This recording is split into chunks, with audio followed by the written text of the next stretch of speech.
Sa mga hindi pa po nakakilala sa akin, natandaan nyo, nagrally po para kay Pastor Kibuloy doon sa Liwasang Bonifacio. Tapos, may isang nilalang na sumigaw doon na kung si Lisa Marcos ay nasa harap niya, sasampalin ko siya kaliwat kanan. Ako yun. Ako yun. Pinapakita ako sa mga pangyarihang pamilyang ito na hindi kayo ang may katuhanan at ang taong bayan. Tayo yun. Bakit ko nga pala gustong sampalin si Lisa Marcos kaliwa at kanan? Kasi po, ganito. Kung maalala nyo mga kababayan, mga padli, ito pong si Glenn Chong, ito yung tumakbong senador sa under yata to ng Unitim Naging abogado ito ni ni Presidente Bongbong. Ngayon tinitira na siya Maasim din no. Pero itong si Attorney Glenn Chong yata may dinaramdam kaya kaya binabanatan niya itong administration ngayon. 'Di ba? 6 na taon na akong nakipagtrabaho sa kanila. Ayan Nagsilbi sa kanila na wala silang binayad sa akin kahit piso. Ultimo, ayun ang dinadamdam niya. Hindi siya sumahod, 'di ba? Hindi siya sumahod kaya siya siguro nagtatampo. Ayan, sinisiraan niya. At kung maaalala niyo mga kaibigan, ito pong si Attorney Glenn Chong, number 1 na kalaban ito ng Smartmatic 'Di ba nga na balitaan niyo yung tungkol sa kanya? Kasi dating congressman ng Biliran City to si Attorney Glenn Chong, 'di ba? Ngayon nung re-election hindi siya lumabas. Kaya nga sabi niya na Smartmatic daw siya. Simula noon kinalaban niya ng Smartmatic hanggang ngayon. Hanggang ngayon kalaban ng Smartmatic yan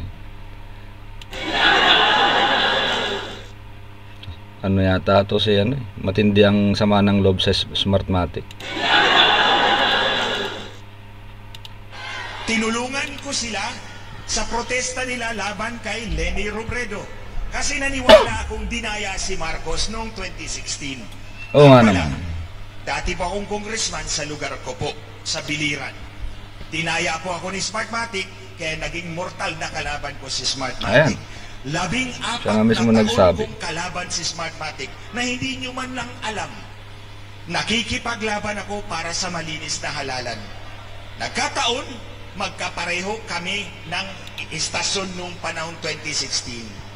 Pero, noong 2022, matapos mag-file si Marcos ng candidacy, certificate of candidacy, habang nangangampanya, inamin ni Lisa Marcos sa akin. Pasensya na dito sa video natin na nakuha mga padli. Lagyata to may-ari ng Smartmatic. Naglalag, live siguro to nung kinover. Technical na kasama. Pero, dinuro pa ako, but not you, because they hate you so much. Nung pa lang, nung punto na yun, alam ko na, binenta na ako ni Lisa Marcos sa Smartmatic. Kaya mo sasampalin? Kaya mo sasampalin kasi nga bininta ka kamo sa Smartmatic. Malamang yung meeting na yan merong yan na ayaw nilang iparinig sa'yo attorney. Baka nga naman ikaw pa mismo umamin, number 1 na kalaban mo ang Smartmatic Baka nga naman kumanta ka. Tapos yung kanta mo wala pa sa tono. Tapos sasampalin mo pa kamo si Madam Liza. May disbarment case po ito sa Attorney Glenn Chong, yung mga marami, hindi lang siguro isa o dalawa. Kasi nga simulat sa pulong lumutang ito sa lumutang ito sa mainstream media saka sa social media talagang manong bunganga nito ni attorney. Matalim.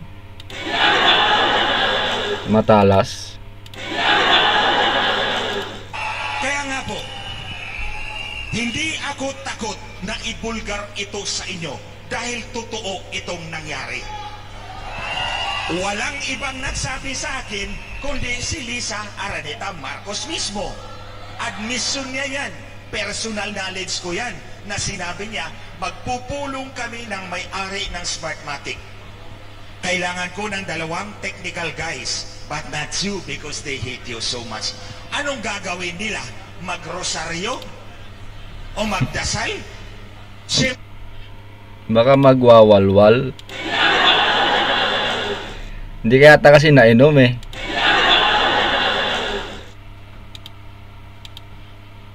Siyempre, anong pag-uusapan na kailangan ng 2 technical guys? Hindi pagbibilang ng boto, kundi paano manipulahin ang boto. Oh, ganito.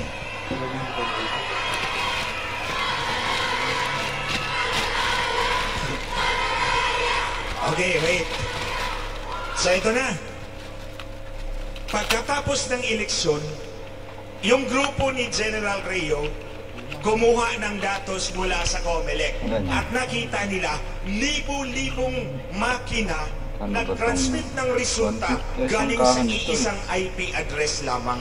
Hindi yung IP address ng makina ninyo sa presinto, kundi galing sa iisang IP address lamang. Mahigit 30,000 precincts. So pinagtagpi-tagpi ko lahat yan at ito ang alam ko. Si Inday Sara, 32 million ang boto. Totoo yan na boto ni Inday Sara. Bakit? Dahil plastikan lang si Lisa Marcos. Ayaw niya kay Inday Sara nung nagsimula pa lang. Kahit nangampanya pa lang, ayaw niya kay Inday Sara. Plastikan lang yun. So hindi niya sinama doon sa kanyang manipulasyon. Ang boto ni Inday Sara, totoong kanya yan. Pero yung kay Marcos, nanalo siya, walang problema. Pero ang boto ni Marcos, pinakamataas, 24 million lamang. Hindi 31 million. Ang isang stick nito, Ang diba? tingin ko, dinagdagan yung boto para dumikit kay Inday Sara. Kasi po, kung si Inday Sara ay 32 million at si Bongbong Marcos ay 24 million, sinong titingalain nating leader? Si Sara, hindi si Marcos. Walang pa ng dos, pero okay lang. Ito namang si Marcos, Okay lang. alam naman nating weakling to. Walang B. Walang B. So, Ano yan? whether in English or in Tagalog, Ano? Anong walang B, sir? Walang ano dito? Ang tawag dito. Si Presidente Bongbong daw walang B. Anong baka walang B sa pangalan, ang tawag doon ano? Ong-ong. His Excellency Philippine President Ong-ong Marcos. Yun ba ibig mong sabihin? Yun bang ibig mong sabihin na Atty. Glenchong? Huwag naman, mapangit pong pakinggan yun. Ano po bang ano? Ano po bang ibig mong sabihin dyan sa walang B? Either English or Tagalog? you know what I mean? So, wala talaga. Sunod-sunuran lang yan sa kanyang asawa. Tandaan nyo, sa 6 na taon na yan, 2016 to 2020, Sunod-sunuran sa asawa, anong ibig sabihin? Under.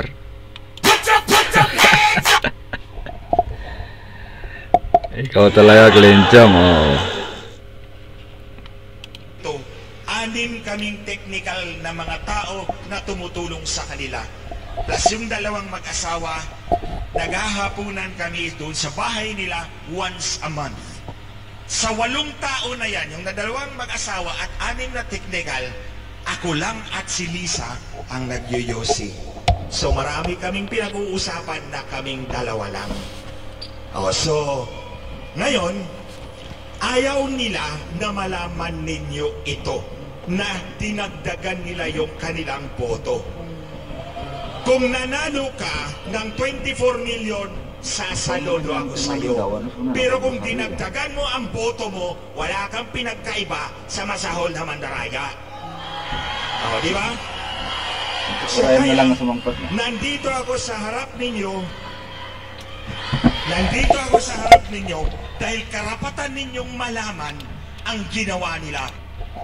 Yossi Queen din pala ito si Madam Lisa. So hindi lang pala yung pag-inom niya ang ginagawang issue nitong mga Maka Duterte, no? Pati pala yung bisyo niya ng paninigarilyo. So ano si Madam Lisa? Walwal Queen na? Yossi Queen pa? Yun ba ang ibig sabihin ng mga Duterte loyalist?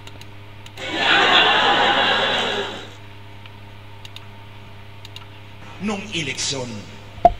Karapatan nating bawat Pilipino na malaman na hindi ka pala, dinaya mo rin pala yung eleksyon mo.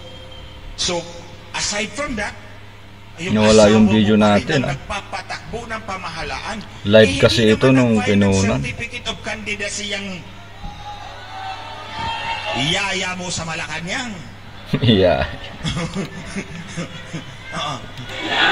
Hindi naman nag-file yan ng certificate of candidacy. Bakit yan ang nagpapatakbo ng ating pamahalaan? Believe me, kasama Si ko ano yan ba? sa Si ating Madam Lisa ba ang asawa ngayon? na Si yan. Madam Lisa. Baka kasi Alam ang... kong si Lisa ang natutupad sa lahat ng bagay. Baka si si- Bongbong walang say. Baka si Madam So Lisa ang ngayon, presidential advisor. Hahayaan ba natin ipalago ang ating gobyerno?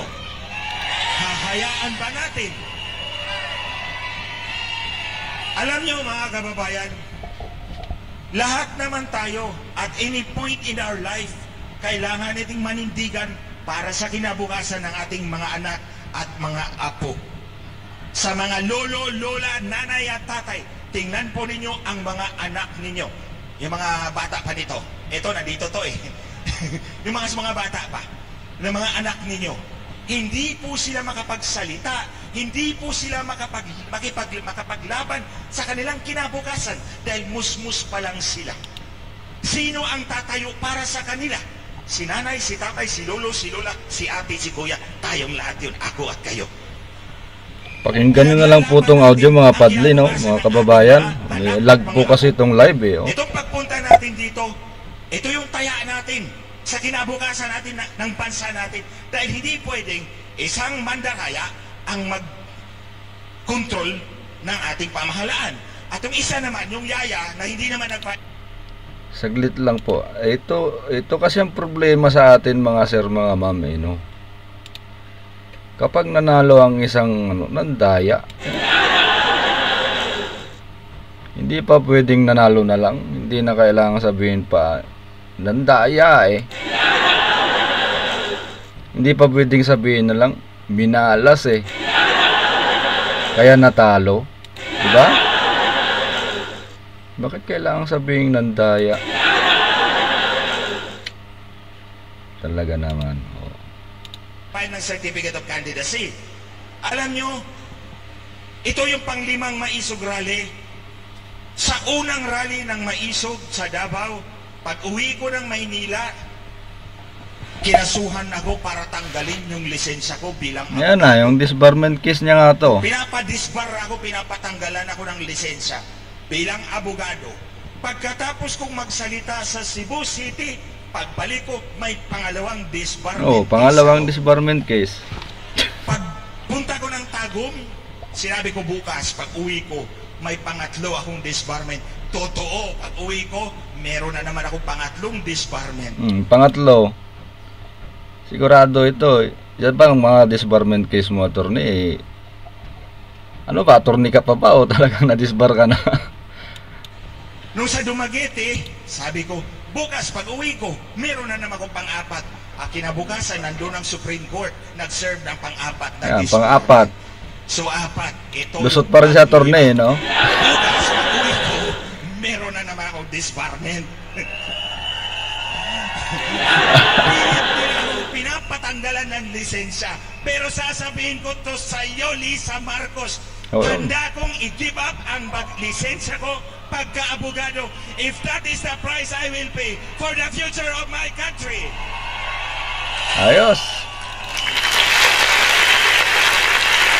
Handa kong i-give up O sunugin ko pa sa harap mo ang lisensya ko bilang abogado. Kung yun ang kapalit ng pagbulatlag ng katotohanan sa inyong lahat, mga kababayan.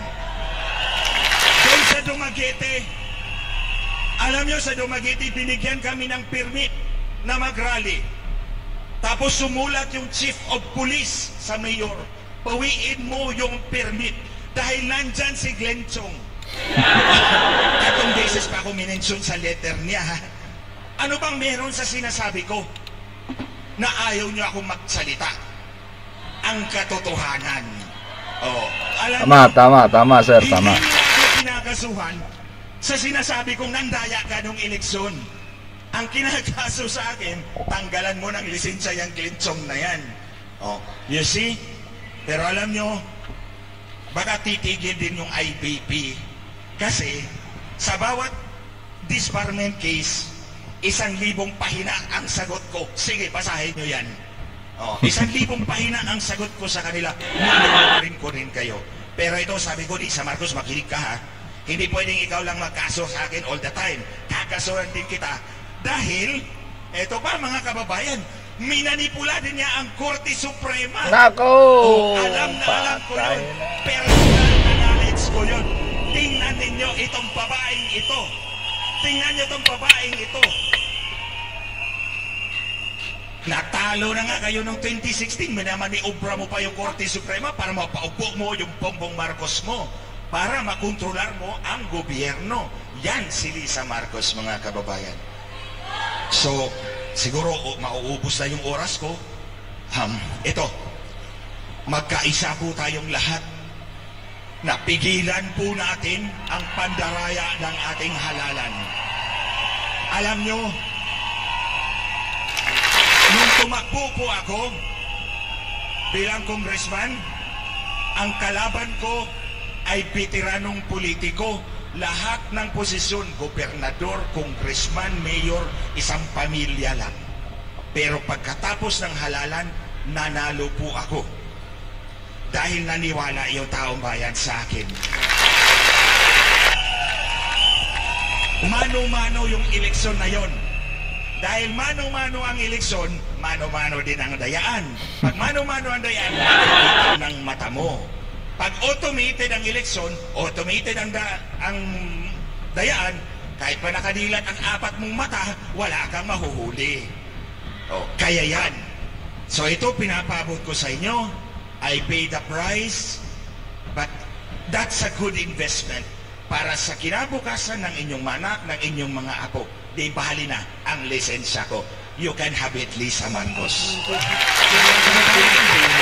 Maraming salamat for coming here. Maraming salamat for taking a stand for the future of our country. Maraming